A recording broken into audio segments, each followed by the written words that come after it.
ఇక రేవంత్ రెడ్డి సొంత నియోజకవర్గంలో మెడికల్ కాలేజు యాదాద్రి భువనగిరి నుంచి లావట్టుకొని పోయిండు కదా. కేంద్ర ప్రభుత్వం దగ్గరికి పోక ముఖం లేక అక్కడి నుంచి రప్పించుకోవడానికి సాయశక్తుల కృషి చేసే ఓపిక లేకపోతే ఇక్కడ తెలంగాణ రాష్ట్రము 32 జిల్లాలకు 32 మెడికల్ కాలేజీలు ప్రకటించినట్లుగా 33 జిల్లాలకు 33 మెడికల్ కాలేజీలు ప్రకటించిండ్రు బీఆర్ఎస్ ప్రభుత్వం హయాంలో. కొన్ని ఇంకా నిర్మాణంలో ఉండే దాదాపు ఒక 80% వరకు అయిపోయినాయి. ఇట్లా మెడికల్ కాలేజు కొడంగల్ నియోజకవర్గానికి ఆయన పెట్టుకొని శాతగాక యాదాద్రి భువనగిరి జిల్లా పిల్లలు చదువుకోవద్దు, ఎంబీబీఎస్ సీట్లు వాళ్ళు పెట్టుకోవద్దు, ఎంబీబీఎస్ చదువులు వాళ్ళు చదవద్దు అని చెప్పేసి అక్కడ పెట్టిన కళాశాలను మెడికల్ కాలేజీని కొడంగల్ ఎత్తుకపోయిండు రేవంత్ రెడ్డి. ఈ కొడంగల్ ఎత్తుకపోయిన ఓలే ఏమైంది, వికారాబాద్ జిల్లా కొడంగల్ మండలం అప్పాయిపల్లి గ్రామ శివార్లో మెడికల్ అండ్ వెటర్నరీ కళాశాల నిర్మాణం. ఈ వెటర్నరీ కళాశాలనేమో సిద్దిపేటకెళ్ళి ఆవట్టుకొని పోయిండు. సిద్దిపేటకెళ్ళేమో వెటర్నరీ కళాశాల లావట్టుకొని పోయిండు. యాదాద్రి భువనగిరి జిల్లా నుంచేమో మెడికల్ కాలేజీ లావట్టుకొని పోయిండు. రైట్, నిర్మాణం కోసం 60 ఎకరాలు సేకరించిన ప్రభుత్వం మెడికల్ కాలేజీ భూమిలో శ్మశాన వాటిక ఉందని, ఊరికి శ్మశానం లేకపోతే ఎలా అంటూ నిలదీసిన గ్రామస్తులు శ్మశాన వాటికకు 5 ఎకరాలను కేటాయించిన తర్వాతనే కాలేజీ నిర్మాణం మొదలు పెట్టాలని పనులను అడ్డుకున్న గ్రామస్తులు అని చెప్పేసి ఇక్కడ వార్త చూస్తా ఉన్నాం.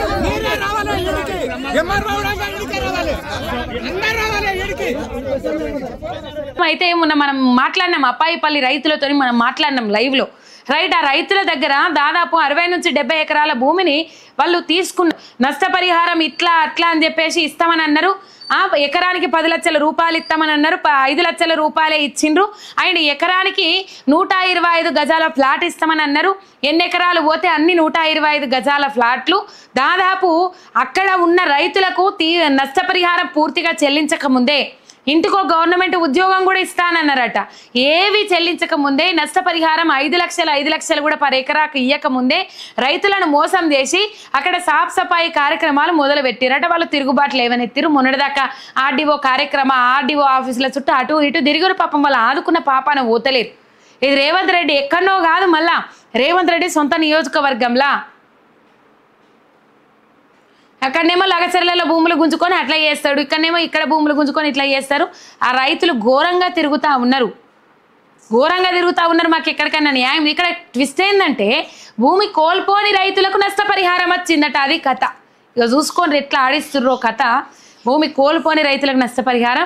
ఈ యాదాద్రి భువనగిరి జిల్లాకి ఎలెత్తుకపోయిన మెడికల్ కాలేజీను, సిద్దిపేట జిల్లాకి ఎలెత్తుకొనిపోయిన వెటర్నరీ కళాశాలను అడి కడతా అని చెప్తే 5 ఎకరాల శ్మశాన వాటిక ఉండే ఆ శ్మశాన వాటికను తీసేసి వీళ్ళు ఈ కళాశాలలు కడతామని చెప్తే గ్రామస్తులు అడ్డుకున్నారు, వెనుదిరిగేటట్టు చేసిండ్రు.